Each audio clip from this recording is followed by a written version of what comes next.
Buenos días, compañeros. El día de hoy vamos a terminar con el tema de la importancia de la farmacoepidemiología en la prescripción de medicamentos. Y pues la farmacoepidemiología es un concepto nuevo en lo que es la epidemiología, y que combina tanto la epidemiología como la farmacología. Y pues se define de manera general como la aplicación de los conocimientos, métodos y razonamiento epidemiológico al estudio de los efectos que pueden ser benéficos y adversos de los medicamentos en poblaciones humanas. Y eso con el fin de proporcionar al médico de las herramientas suficientes para la prescripción. Entonces, ¿por qué es importante la farmacoepidemiología? Pues cuando un fármaco es recién salido, por ejemplo, del laboratorio, obviamente tiene la suficiente evidencia científica que avala su eficiencia y su seguridad, porque pasó por años de investigación clínica que más adelante vamos a definir estas fases de la investigación clínica. Y pues esas investigaciones son estudios muy controlados que no admiten o que no hacen uso de una población representativa, por lo que en esos estudios no se incluyen niños, no se incluyen embarazadas y tampoco se incluyen ancianos. Y pues cuando el fármaco sale a la comercialización, puede que hayan o se descubran efectos benéficos, o pueden que surjan efectos adversos que no estaban previstos anteriormente. Y bueno, este concepto nace debido a que en los años 40, después de la Segunda Guerra Mundial, hubo su boom en cuanto a la terapia con fármacos. Entonces, como en toda explosión, pues trajo una serie de graves consecuencias, que entre la más destacada y la que hizo como que ver que se empezaban a plantear los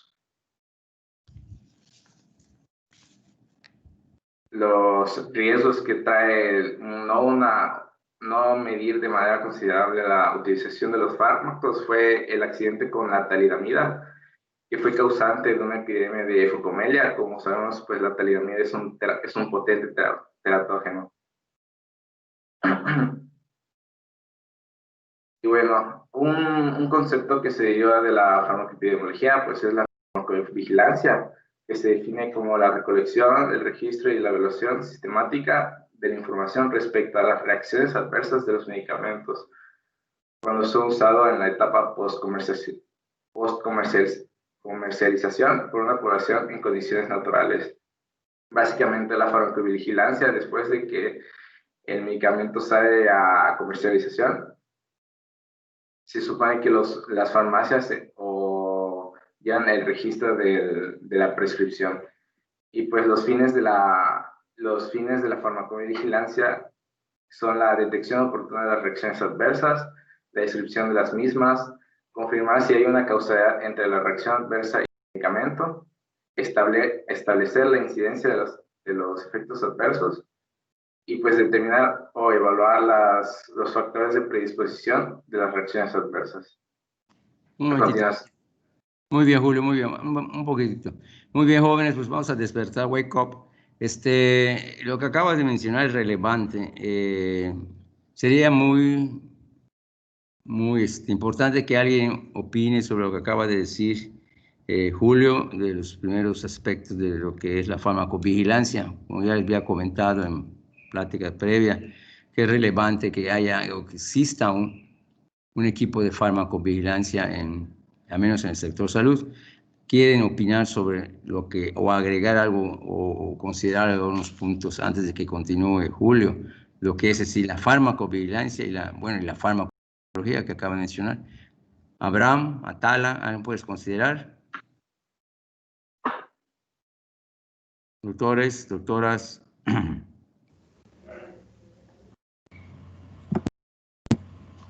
Pues yo considero que sí es importante establecer una vigilancia constante de los fármacos, porque pues nunca sabes qué efectos pueden causar en una población, y más cuando son nuevos. De hecho, hay ciertamente una etapa en la cual el fármaco ya está de venta al público, y ahí es donde todavía se siguen observando efectos adversos.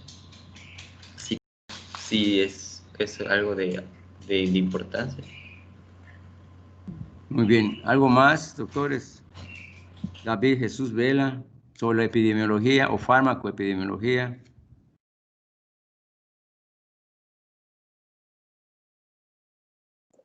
¿Algún Pues comentario? Ajá.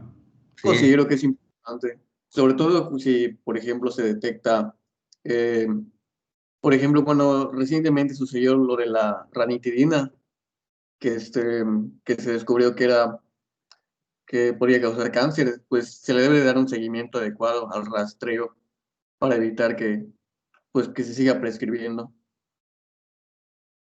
Sí, efectivamente.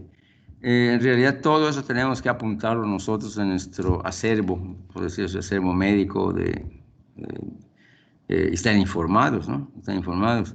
Ustedes pues van a continuar sobre su marca clínica en este aspecto. Y yo les recomendaría que pues en un momento dado pues participen cuando exista información oportuna y veraz, ¿verdad? De congresos, en relación de los medicamentos, o sea, estar actualizados.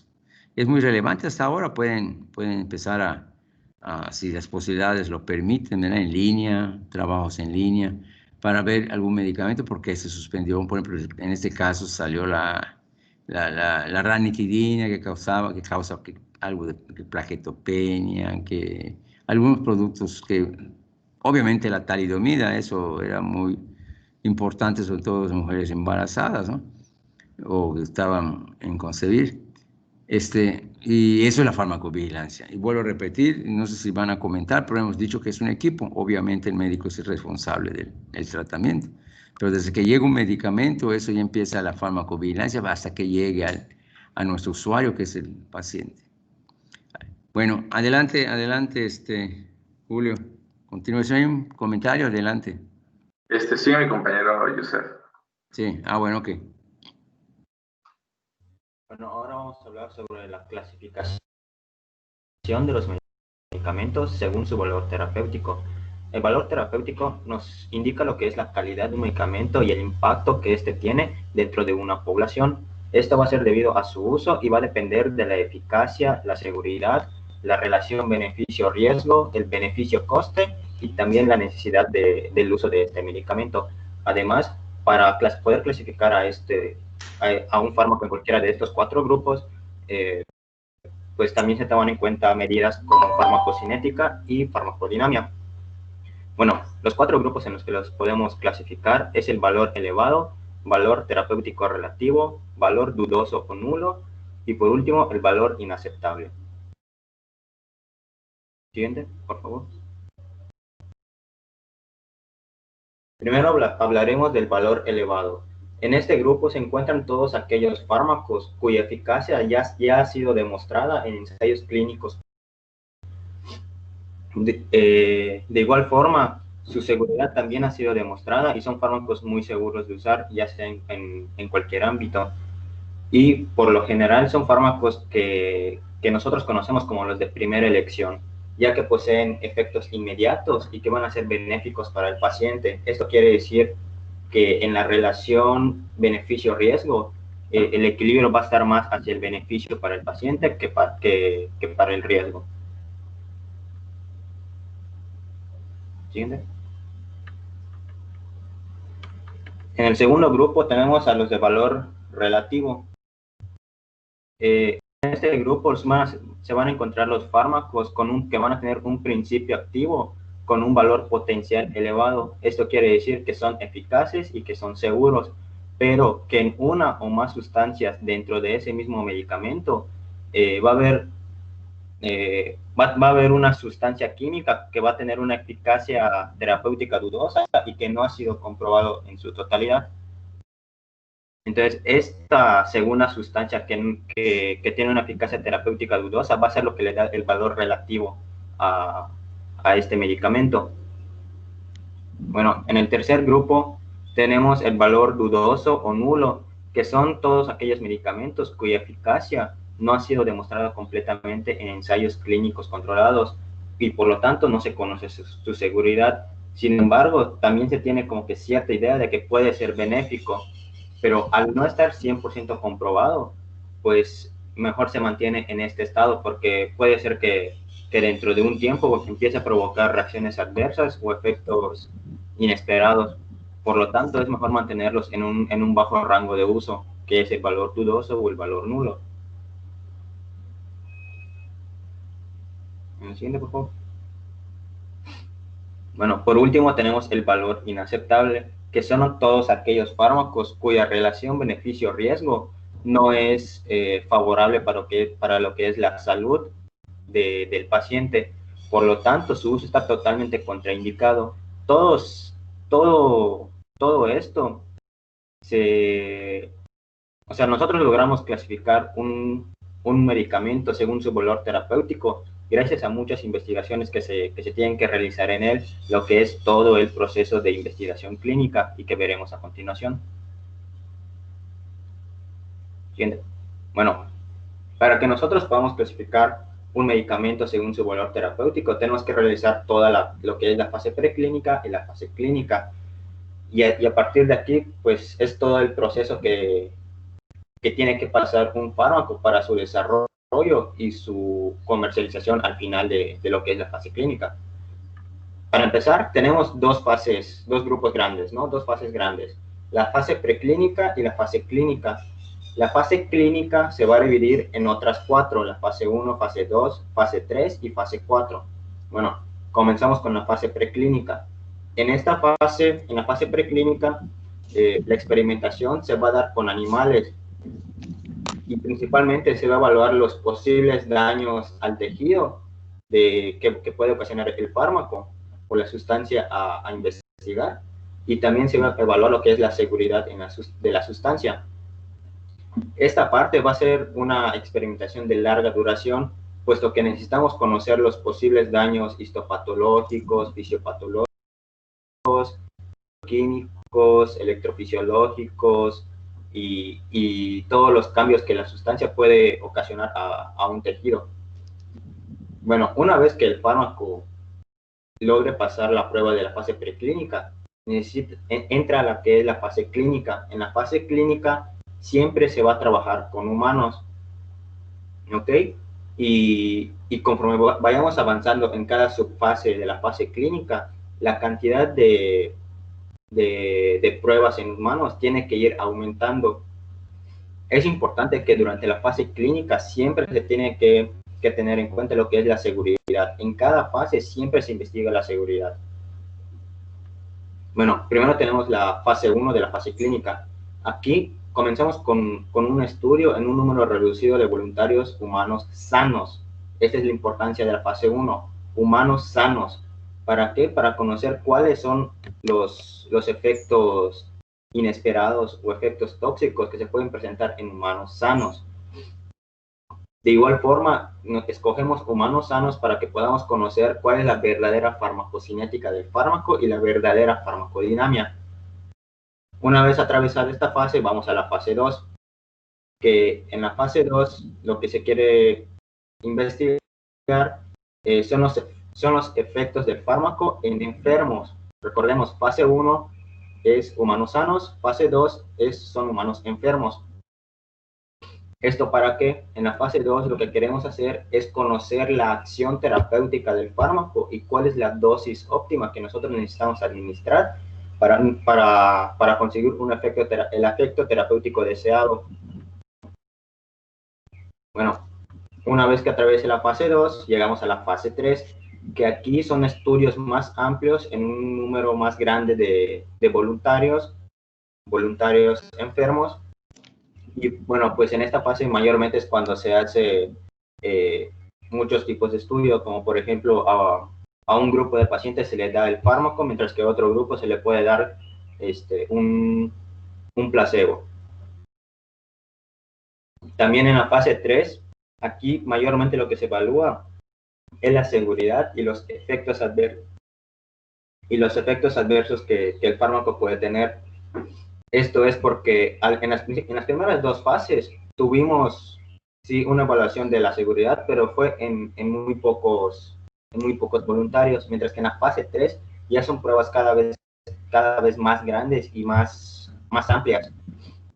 Por lo tanto, la seguridad es lo que se evalúa aquí y pues podemos conocer más efectos adversos que tal vez no habían aparecido en las fases anteriores.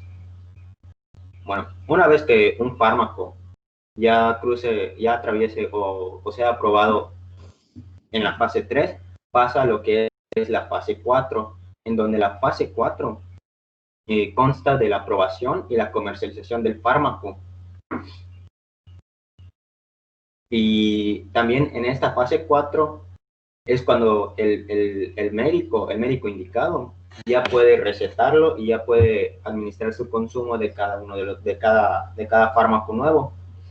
Bueno, esta fase 4 puede durar muchos años y pues durante el paso de los años se pueden aparecer efectos desconocidos, ya sea efectos tóxicos, efectos inesperados o incluso otros efectos terapéuticos. En la lectura dice que un ejemplo de esto es como pasó me parece, con la aspirina, que además de tener su efecto principal, se comprobó años después que también podía tener un beneficio para lo que es me parece que era la isquemia. Sí, bueno, entonces la importancia de la fase 4 es que apenas el fármaco sea aprobado y comercializado, se debe de hacer el uso de una farmacovigilancia, que pues Julio ya nos dijo la importancia de la farmacovigilancia, y pues lo importante de esto es que debemos de estar observando al fármaco para ver si no presenta algún efecto nuevo que en fases previas pues fue desconocido. Un momentito, Yusef, muy bien. Muy bien, Yusef. Doctora Leiva, buenos días. Hola, buenos días, doctor. Muy buenos días. Aterrizando un poquito la problemática que estamos viviendo en cuestión del COVID, se están haciendo medicamentos, y en especial la ansiada vacuna, ¿no? ¿Cómo considera o qué información tiene o cómo podremos, digamos, considerar la aprobación de la vacuna actualmente? ¿En qué fase se podría? Claro, no tenemos una bibliografía amplia porque es nuevo esto, ¿no? Pero según los informes, ¿en qué fase podría estar la vacuna en cuanto a la investigación clínica, doctora? ¿O alguna opinión en especial? Poniendo como ejemplo la vacuna, doctora Leiva. Sí, pues yo ya había escuchado que habían algunas vacunas que se encontraban en fase 3, pero no estoy muy segura. Sí, sí, efectivamente, todavía. Pero ¿cómo podría usted considerar o alguna otra opinión por parte de sus compañeros? ¿Qué tanto podríamos aceptar o aprobar? Por ejemplo, el gobierno mexicano, ¿verdad? Pues tiene que estar seguros, ¿no?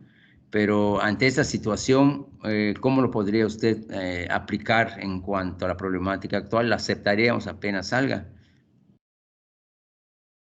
Doctora, ¿o alguna otra opinión? Doctores. Eduardo Escalante. Doctor, buenos días. Doctor, Sí. bueno, yo siento que, o sea, a pesar de que, sí, o sea, no se puede aceptar, yo creo que no se debería aceptar la vacuna si estuviera en fase 3, pero ya una vez en fase 4, pues obviamente van a haber, obviamente unos casos que, o sea, en el caso de la farmacovigilancia van a haber unos casos que van a ocurrir con efectos adversos o efectos que no se esperaban, pero eso ya es, pues, por probabilidades muy bajas, pero van a haber y se tienen que reportar.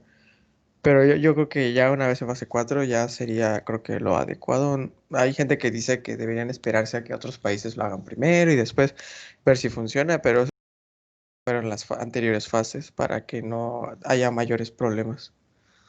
Muy bien, muy bien, efectivamente así es, ¿no? ¿Alguna opinión? A ver, Kelly, Kelly. Buenos días. Buenos Pues días. yo creo que no, porque tampoco se está esperando el tiempo entre cada fase y fase. O sea, es como está yendo más rápido de fase a fase. Entonces tampoco estarían como que muy, o sea, si se va a dar un efecto adverso como que mucho después, no se va a poder tener en cuenta por la velocidad en la que se están llevando a cabo las fases. Muy bien. Digamos, ustedes son médicos que les llega la vacuna, ustedes van a probarlo, ¿no? Esta vacuna. ¿Qué credenciales deben tener la industria farmacológica cuando presenten la vacuna? ¿Qué credenciales? O sea, me refiero, ¿qué tiene la industria farmacológica en el sentido de seguridad, ¿verdad? O algún, digamos, Pfizer otro Bayer, ¿verdad? Otro. O sea, ¿usted qué pediría de ese laboratorio? ¿Qué características debe tener ese laboratorio? O sea, esos antecedentes propios para decir, este laboratorio es muy bueno, este no. O sea, ¿alguna opinión sobre eso? No sé si quedó clara la pregunta, ¿verdad? En cuanto a la vacuna. ¿Alguna opinión por allá? Doctor Zamora, Frida, Buenos días, doctor. buenos días. Pues no sé mucho de eso, pero supongo que para realizar este tipo de proyectos, vacunas y todo eso, debe estar acreditado, supongo. El laboratorio, ¿verdad? Sí. Pienso, Y- porque no es lo mismo un laboratorio que no esté, digamos, con unas buenas tecnologías o no ha tenido nada relevante en la industria farmacológica, en este caso, ¿verdad? Como otros laboratorios serios, ¿no? Entonces ahí es donde nos debemos basar, este laboratorio serio, ¿verdad? Lo representa y lo avala su firma, ¿no? Entonces, pues sí tenemos, yo me refiero al gobierno que va a adquirir millones y millones de dosis, entonces tiene que estar seguro que el laboratorio, ¿verdad? De seguridad, tienes credenciales previas que tiene sobre experiencia en sus productos. Bueno, eso ya es cuestiones ya de esa farmacovigilancia, de eso estamos hablando, ¿no? Y decir, pues este fármaco o esta vacuna, pues es la que vamos a invertir y seguridad para nuestro pueblo. Entonces, pues van a hacer una vacunación masiva, ¿no? Entonces, pues de primera instancia yo les preguntaría a ustedes, llega una vacuna y de primera instancia ustedes se vacunarían. Tienen que esperar cómo están los resultados, va a ver esa fase 4, ¿no? Pero ante las circunstancias que se están dando con el COVID, que pues todavía es una situación que si no se vacuna esto no va a desaparecer, pues hay que estar con pasos. Cuando dice, vísteme despacio que tengo prisa, como decía Napoleón, ¿no? O sea, con cierta, digamos, cautela, ¿no? Pero tenemos que hacer algo para esta situación que estamos viviendo. Y obviamente las fases clínicas que han mencionado los doctores, ¿verdad? Pues se tienen que estar aplicadas en cada fármaco. Muy bien, adelante, doctores, muy bien, adelante.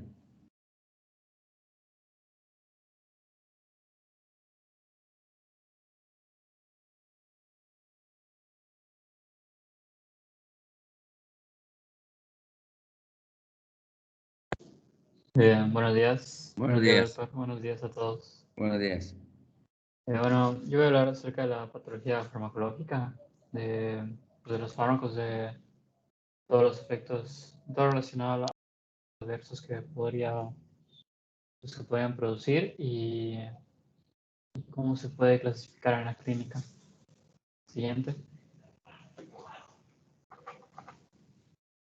Bueno, ¿qué es una reacción adversa a los medicamentos? La OMS lo define como cualquier efecto perjudicial que ocurre tras la administración de un fármaco a las dosis normales utilizadas en la especie humana para la profilaxis, el diagnóstico o el tratamiento de una enfermedad o para la modificación de alguna función fisiológica. Pues yo creo que todos hemos padecido, bueno, o hemos presenciado alguna reacción adversa a algún medicamento de algún familiar o nuestra. Entonces, pues conocemos de antemano pues, lo que podría causar, ¿no? Las más comunes son náuseas, los vómitos, algún tipo de malestar general. La siguiente.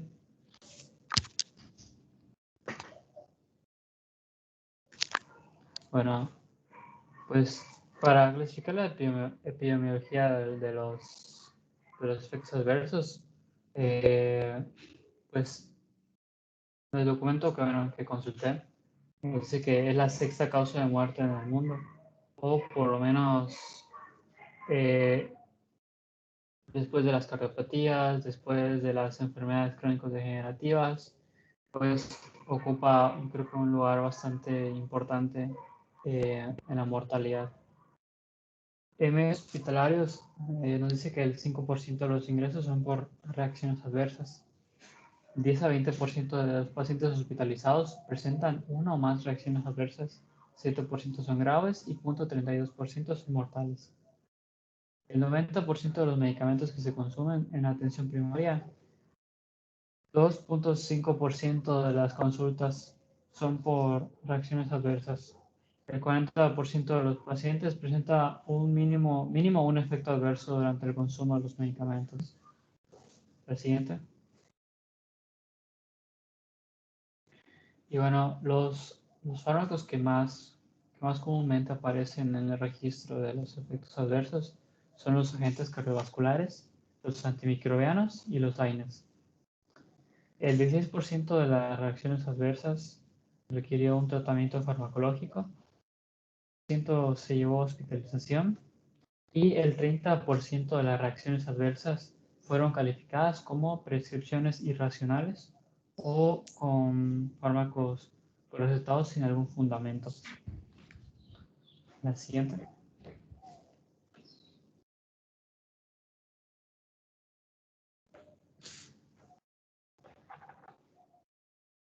La siguiente.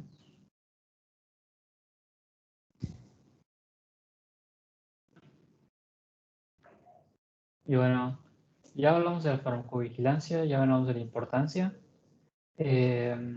Ahora hablemos de los métodos.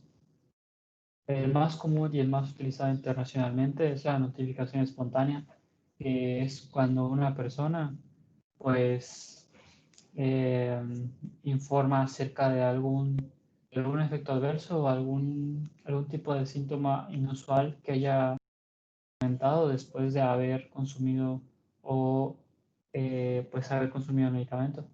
Esta es, yo creo que lo más común. Creo que todos hemos visto cuando vamos a la farmacia los formatos para llenar la información si nosotros llegamos a tener alguna vez un efecto adverso.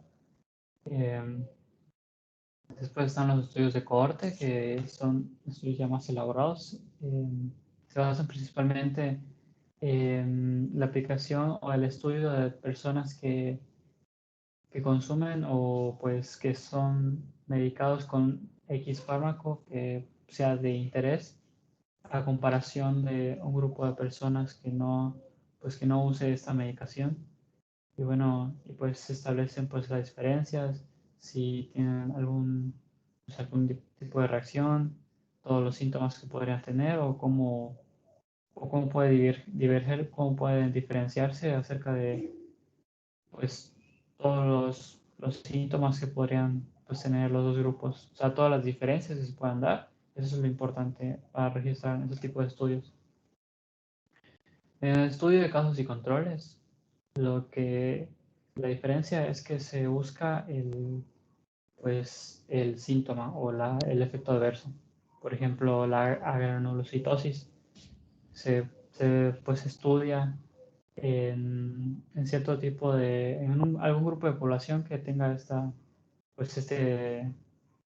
ese síntoma y lo importante es verificar quiénes consumen algún tipo de fármaco y pues compararlos con las personas que no tienen este síntoma, por ejemplo, personas que tienen agranulocitosis y que no tienen. Y bueno, si se puede pues identificar quiénes, si los que tienen agranulocitosis consumen o tienen algún tipo de medicación, bueno, ahí se puede recabar información importante acerca de la farmacovigilancia de cierto tipo de medicamentos. La siguiente.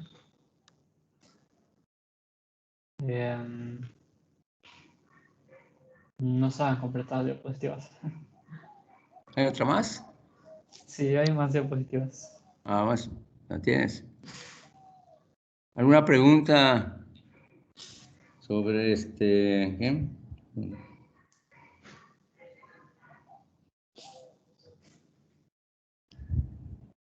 ¿Algún comentario?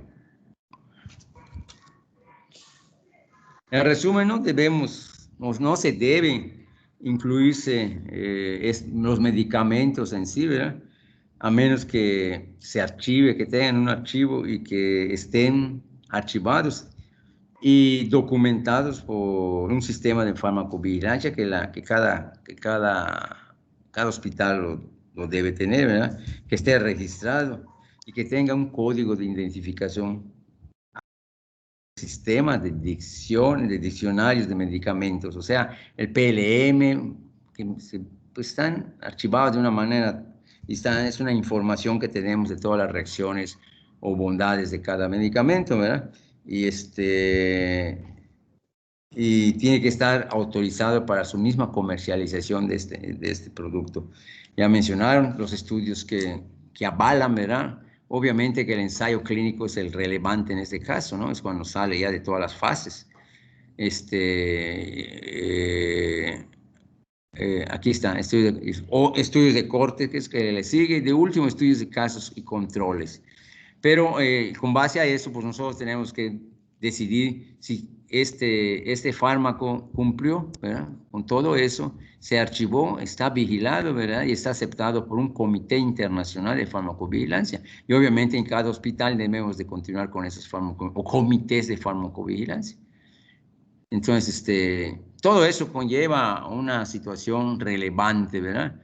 Porque a veces el daño puede ser importante con los pacientes, que puede ocasionar problemas de demandas, ¿no? De demandas.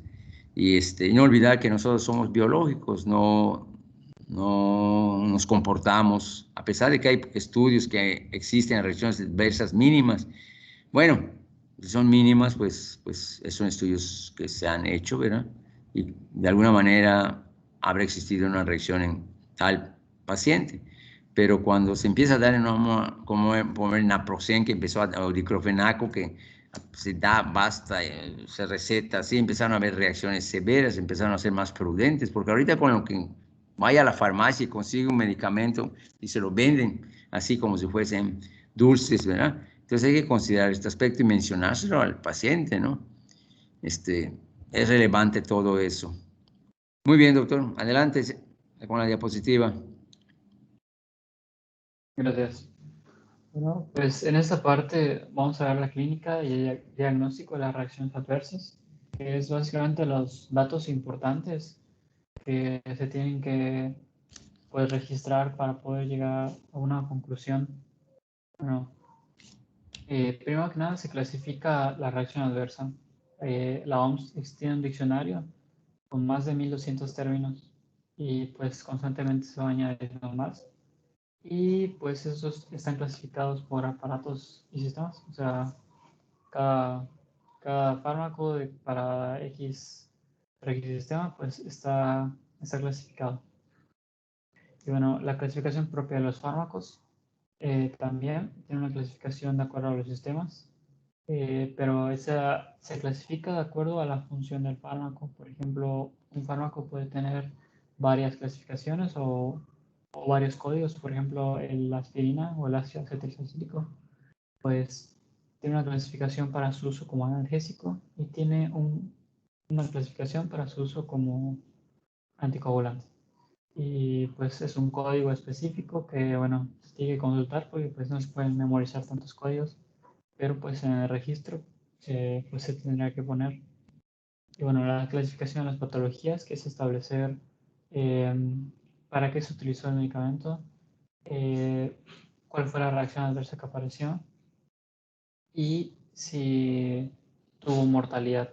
O sea, si fue una reacción adversa letal, se tiene que registrar. Y pues se puede clasificar la gravedad de las reacciones adversas como letales. Bueno, como su nombre lo dice, pues es mortal, es la mortal, representa la muerte. Las graves que Así es. pues representan, ¿sí? Las graves que representan un manejo clínico Bueno, que presenta ya un manejo hospitalario, donde la persona puede tener una reacción sistémica, una reacción alérgica anafiláctica, o puede tener otro tipo de reacción que pues comprometa la función orgánica. Entonces se tiene que hospitalizar. Una reacción moderada que es, bueno, relativamente sencilla de manejar, pero pues puede comprometer a las funciones normales del individuo, por ejemplo, la escuela, el trabajo, y pues requiere cierto manejo importante. Y las reacciones leves que, bueno, pueden ser toleradas, no requieren algún tipo de antídoto y, bueno, no interfiere en gran medida en las actividades normales de la persona. Y, bueno, otra información importante que se tiene que recabar es la secuencia cronológica. Esta puede ser una secuencia cronológica lógica, o sea, que la reacción adversa se dé con relación a la función, al fundamento fisiopatológico del tratamiento de la enfermedad. Entonces, esa pues tiene pues una secuencia que es, digamos, que tiene sentido. Podría ser también que sea una reacción cronológica que no sea del tanto lógica. Por ejemplo, que aparezca algún tipo de agranulocitosis después de 3 meses de haber suspendido un fármaco. No es tan evidente, pero pues puede tener algún tipo de relación. Después está pues una secuencia que no tiene sentido, que no tiene lógica. O sea, eso se clasifica de acuerdo a lo que registre cierto estudio, ¿no? Entonces, normalmente como es de notificación, es decir, una persona notifica su reacción adversa, pues no siempre se ponen todos esos datos que pues son importantes, entonces por eso se clasifican. Y a veces pues la secuencia que pues puede poner una persona, pues puede no ser del todo comprensible. Entonces pues por eso se clasifica. Y otro tipo de secuencia cronológica que puede darse es que la menos probable es que, por ejemplo, que no tenga tanto sentido que aparezca algún tipo de neoplasia, teniendo días apenas de un tratamiento. Entonces, no es tan sencillo, no es tan lógico, pero pues puede que sea probable. Pero pues, por eso la clasificación. La siguiente.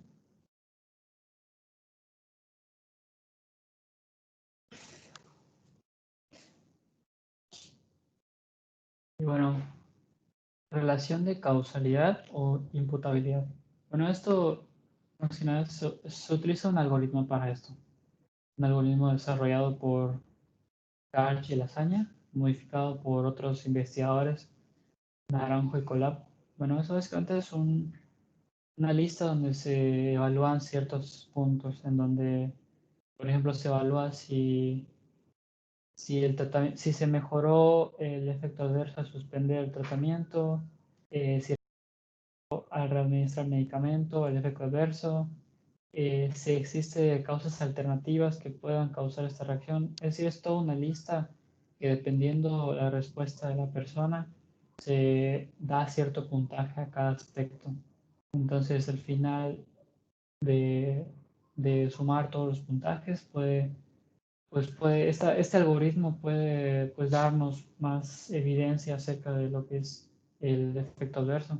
Puede ser un efecto adverso probado, si tiene un puntaje, pues, bueno, en esas escalas de 10, si tiene un puntaje mayor a 9, pues es probada, es decir, que es casi irrefutable que el efecto adverso fue causado por X fármaco. Si tiene un puntaje de 1 a 4, es decir, que es posible, no está del todo asegurado. Si tiene un puntaje de 5 a 8, es probable. Es una posibilidad muy cercana a que sea positivo.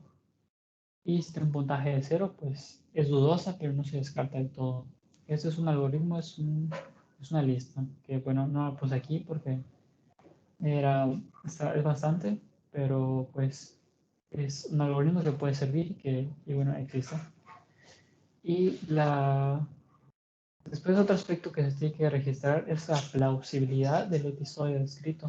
Es decir, uno cuando recibe ese tipo de, bueno, uno como investigador se tiene que dar la tarea de investigar si este efecto adverso está registrado en bibliografías, que pues hay muchos tipos de bibliografías que registran ese tipo de efectos, incluso varias universidades, varios países tienen su propio registro.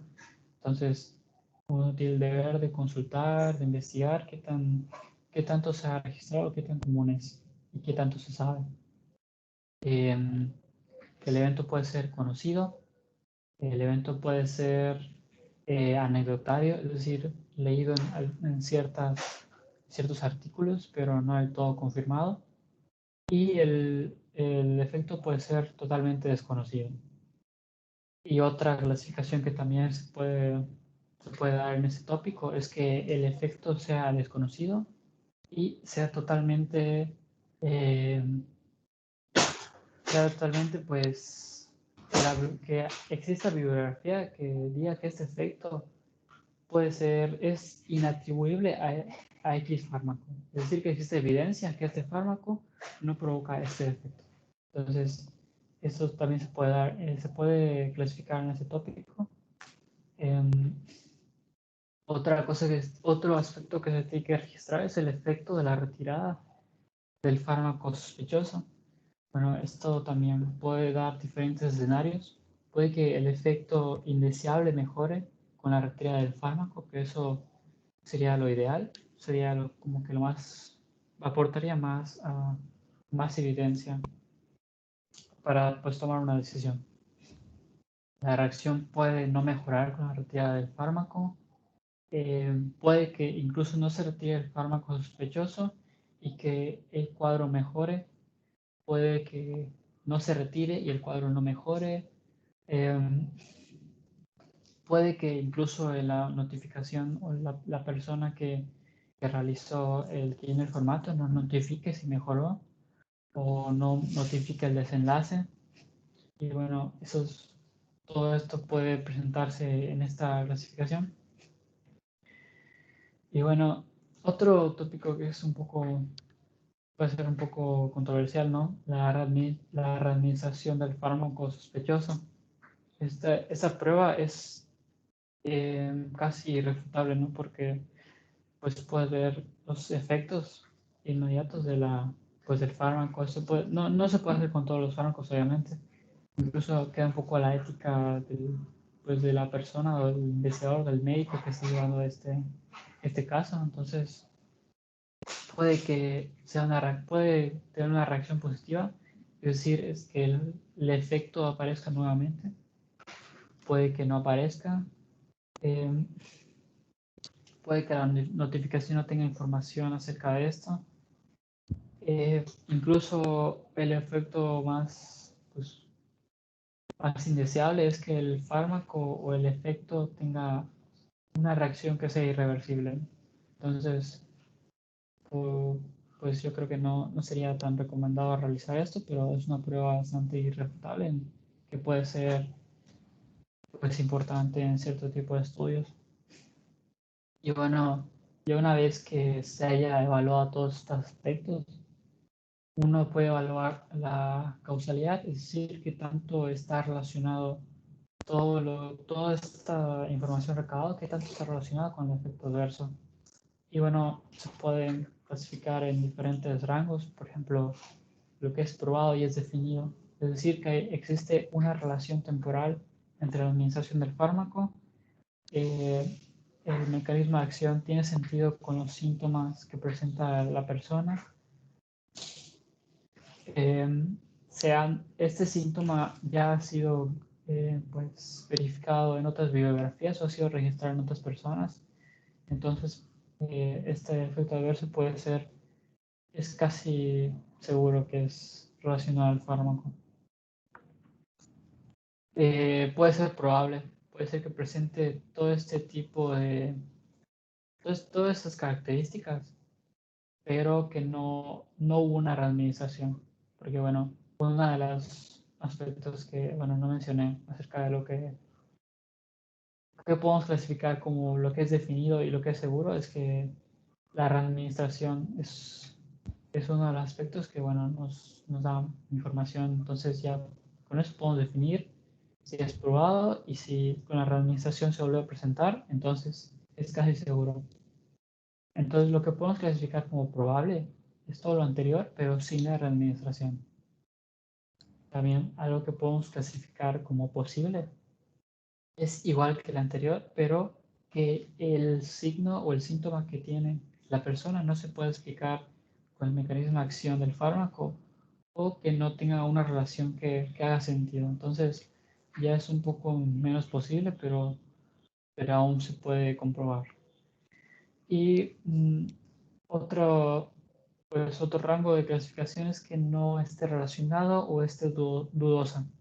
Es decir, que carece con varios de los aspectos anteriores y que no cumple ningún criterio de relación con el fármaco, pero pues aún así se tiene que reportar y se tiene que registrar por si se presenta algún caso futuro que se asemeja a este.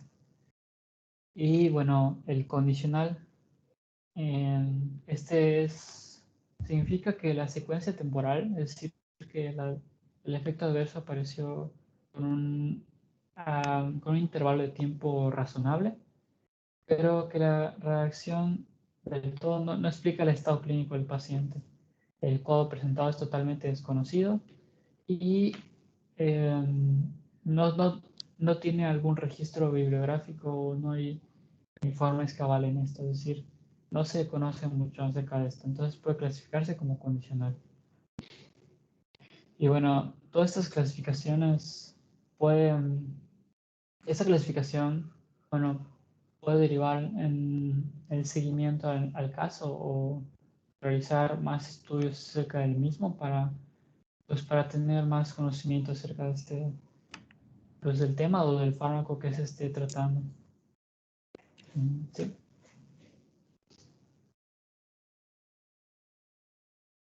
Disculpe, doctor, ¿va a hablar? Ahí que levantó la mano. Ah, sí, es que no veo, seguiste hablando y no veo lo que estás comentando, Luis, pero ya corrió una diapositiva, ok. No importa, mira, en realidad eso de reacciones adversas, de que exista, definitivamente debe haber una causalidad, una causa y efecto y seguridad, y es medicina aplicada, evidencia definitivamente. Entonces, ¿qué podemos notificar básicamente, verdad? Que tenga unas reacciones adversas que sean mortales definitivamente, porque hay medicamentos que tienen años y años de estar en el mercado y tienen que estar confirmados y eso no han avalado el tiempo, ¿no? Un medicamento que tiene mucho tiempo en el mercado, pues es muy raro, pero sin embargo, pues hay que notificarlo, por eso existe la farmacovigilancia. Es que pongan en peligro la vida del paciente, sobre todo medicamentos que están de reciente aplicabilidad y no tienen años aparentemente en el mercado de uso para, como dices, cortes de largos estudios, ¿no? O sea, reacciones adversas tal vez existan y esperando que sean mínimas, pero mientras más tiempo dure el medicamento en el mercado, pues es aceptado, ¿no? Entonces, otra cosa que provoquen ingreso hospitalario, ¿verdad? Alguien alarguen de una manera u otra esa estancia hospitalaria, provoquen ausencia laboral, ¿verdad? Otro punto es, o escolar, y obviamente embarazadas, ¿eh? Que haya algo letal en cuanto a los productos. O sea, en resumen, un medicamento, pueden existir reacciones adversas mínimas, ¿no? Eso a veces se dan y tal vez buscando otros rubros, quiero decir, a veces intencionados. Pero pues por eso se dice la farmacovigilancia y hay que anotarlo todo, ¿no? Y qué medicamento es el que está de reciente inicio o de aceptación en la comercialización y es el que se tiene que vigilar. La OMS menciona en un rango de 2 años, por lo que venga después, esas reacciones no pueden ser atribuidas al medicamento en un rango de 2 años, ¿no? Entonces, por eso tenemos que estar conscientes de qué tipo de reacciones adversas van a notificar. Muy bien, muy bien. Adelante, adelante, Luis. Bueno, pues ya la última parte de la exposición. Bueno, para no alargar más, bueno, vamos a hablar de las reacciones adversas. cómo se clasifican. Su tipo A, que es dosis dependiente, que bueno, ya lo conocemos de antemano. Por ejemplo, la insulina, que puede causar una hipoglucemia.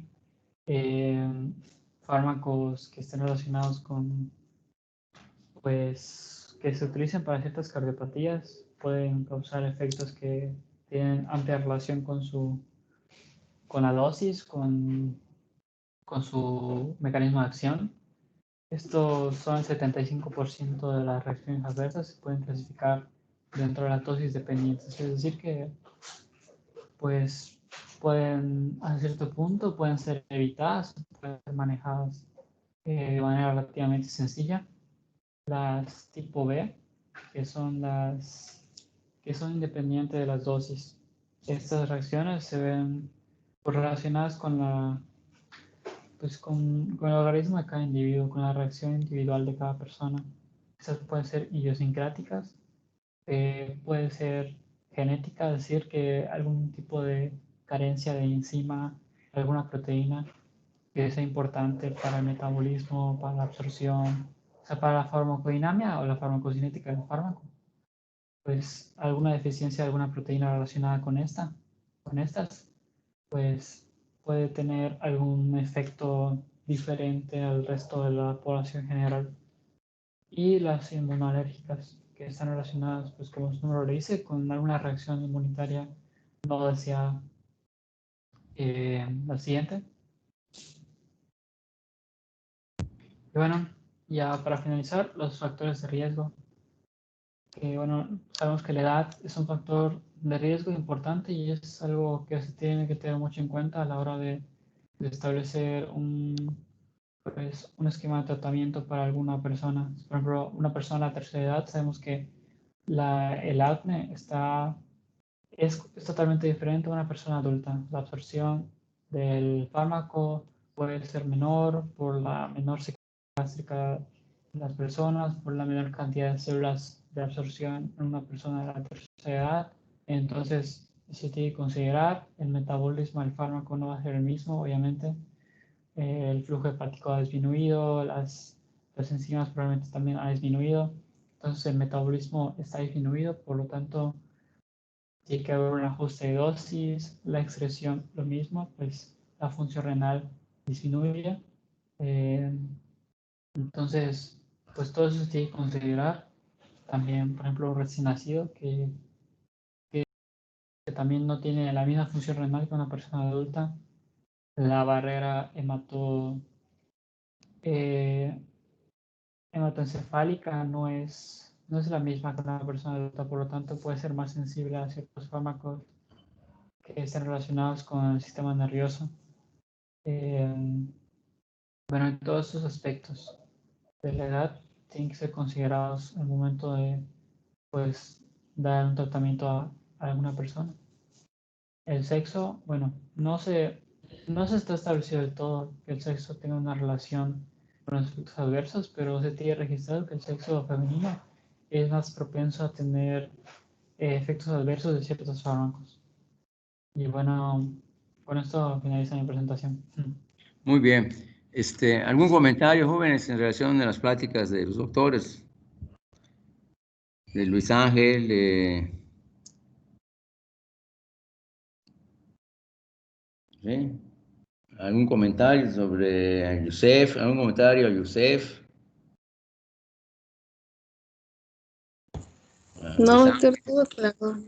Miren, yo creo que en realidad el diccionario médico, ya, como ya les he dicho, son archivos, medicamentos que salen, sean una serie de seguimiento que se efectúa para aceptar y avalar por el Comité Internacional y se archiva, ¿no? Eso, y salen diccionarios médicos o bibliografía incluso avalada por comités importantes de farmacovigilancia. Lo que podemos vigilar nada más en cuanto a lo que compete a nosotros son medicamentos recientes que tienen poca salida hacia el mercado, ¿no? Eso es donde a veces nos olvidamos de la comorbilidad de nuestros pacientes, de la que está dicho.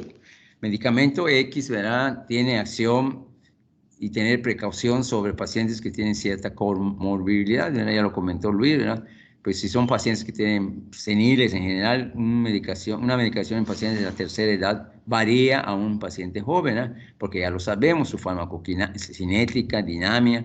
Entonces es relevante tenerlo en cuenta, a veces nos olvidamos. Es donde existen más reacciones adversas que ocupan el sexto lugar, como dicen allá, ¿verdad? Pero son reacciones que afortunadamente inmortales, pues no son tan frecuentes, a menos que haya algo de veras de mala aplicabilidad, porque todo medicamento está bien diseñado, bien elaborado, y a veces es causas de que a veces las reacciones adversas que pueden ser con efectos deleterios a nuestro paciente, no tenemos en cuenta el entorno que trae el paciente, ¿verdad? Y hay que vigilarlo. A veces nos ha olvidado un paciente, nos olvida a fármacos que ya están caducos, ¿no? Y esa caducidad también hay que mencionarlo. Se menciona para fines prácticos, si bien no lo tomen hacia que todo medicamento tiene un rango de caducidad alrededor de 2 meses, sobre todo en los antibióticos, ¿no? O sea, si vencen en agosto, en octubre, por ejemplo, podemos aplicarlo hasta diciembre, octubre, noviembre y diciembre, un medicamento, sobre todo que son medicamentos caros, que es difícil de conseguir y tienen en cuenta pues la economía del paciente, de la familia, ¿no? Y pues si tienen un medicamento que va a caducar o caduca en este mes, pues tienen un rango de hasta de 2 meses. Claro, no lo tomen así como debe ser y hay que valorar el entorno de nuestro paciente. Sobre todo, pues la economía, ¿no? Para fines prácticos, eso tenía que ajustarse bien sobre todo lo que comenta las prescripciones y los efectos que tienen en cada usuario, ¿verdad? Dicho fármaco. ¿Algún otro comentario?